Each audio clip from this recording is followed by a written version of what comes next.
Welcome to Comments Podcast, the show where we discuss a variety of topics with your host, Nina.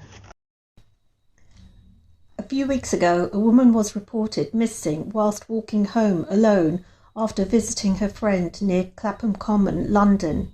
It was not too late, only 9 p.m, and she had been walking along a well-lit route and had even made a phone call to her boyfriend to let him know she would be arriving home soon. Her home was within a short walking distance from her friend's place and a route that she was highly familiar with. Fear over Sarah Everard's disappearance struck terror into many women living in the area of South London, who were advised to avoid leaving their homes after 6 p.m, especially alone. Women across the UK were once again reminded of their vulnerability and safety when walking out alone on the streets. Soon after the police investigation, it was announced her body had been found and a police officer charged.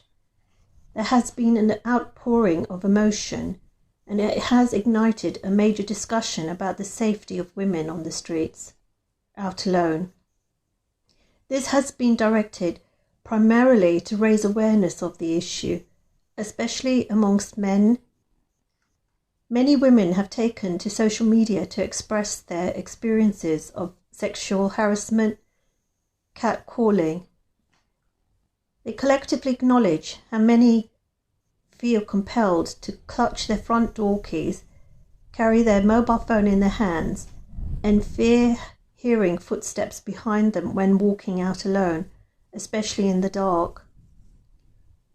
Now, when we're talking about walking in the dark, it does not necessarily refer solely to 2 a.m. in the night, but could mean as early as 4 p.m. in the UK during winter, when the days get shorter earlier and darker, and many women may be returning home from work or shopping around this time.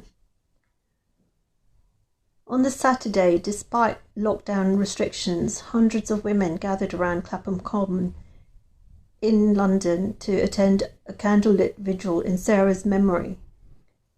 Her death has started a national debate about the issue of women's safety, highlighting a large percentage often feel fear, as I've already mentioned, walking alone, but surprisingly how a greater proportion have also experienced sexual harassment in their lifetime.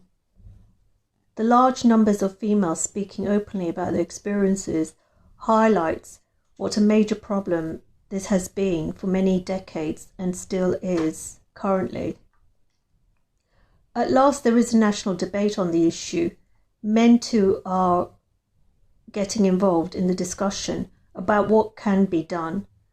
Of course, raising men's awareness of their presence when walking close behind a woman out alone has also alerted many of them to maintain their distance or cross the street to provide the female additional reassurance. As surprising as it may seem, there are a large number of males who are not aware of how their presence could actually create fear in the woman, especially walking alone out at night. Recent revelations of harassment cases too within private schools in the UK has shed a light on another murky area where females are vulnerable to male predatory behaviour. Widespread publicity of these issues has led to the outpouring of testimonials by victims on the new hashtag Everyone's Invited, where females are encouraged to write about their experiences of harassment. It has highlighted not only the predatory behaviour of these males, but also the emotional impact their actions have had on the females, in some cases decades later. These disclosures has raised public awareness and shed a light on the experiences of women and their safety across the country. At last we are having a public conversation to confront and challenge men's perception of what construes harassment, but also for them to learn how they can just easily modify their behaviours to offer further reassurance to women out alone. Thank you for tuning into today's episode.